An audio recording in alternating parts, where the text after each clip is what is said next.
Hey there, everybody. Robert Taylor with Wonderscape Creations, and now we're going to get in touch on the replication and attribute events. So, replication is plain and simple.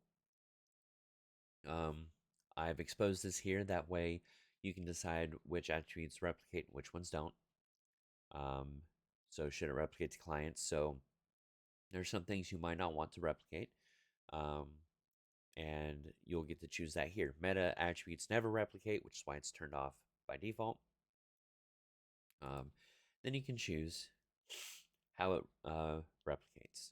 There's really not much to it. Um, in order to better understand replication for attributes, you need to better understand the game playability system, which in this series I'm not touching too much on. Um, in future series, I may actually do that now that I have this tool.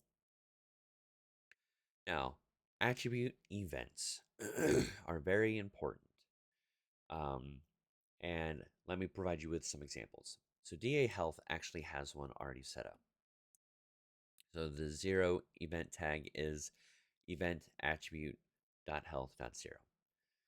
Now, the reason why this is already set up, if my health hits 0, then the health regeneration, stamina regeneration, mana regeneration, and the degeneration stuff, if you have created degeneration stuff, pauses because it shouldn't be making any changes. So that's its use case here with health.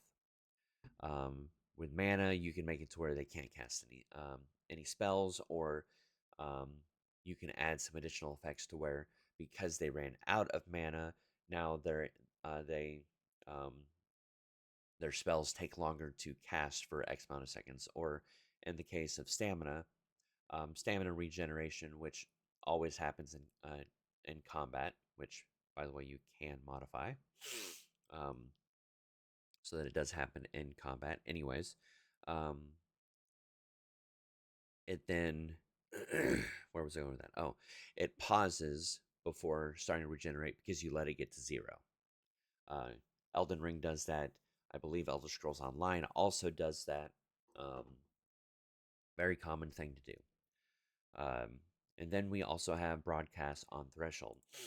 So this is very handy for those that want to have World of Warcraft does it, and Elder Scrolls Online does it, and I'm certain there are other games that do it.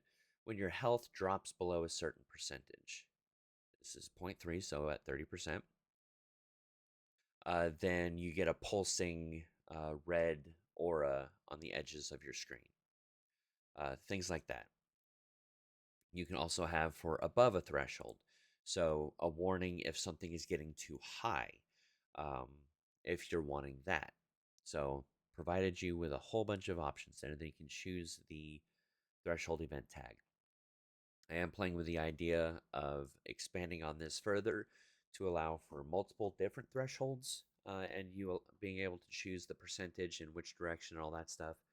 Um, but the only thing in which I can see that being beneficial is for bosses, for phase changes. And for that, I will do that. I'll be adding that in a different system down the road. So that is everything for the broadcasting and everything. Um, so in the next episode, we will go over the last 3 sections.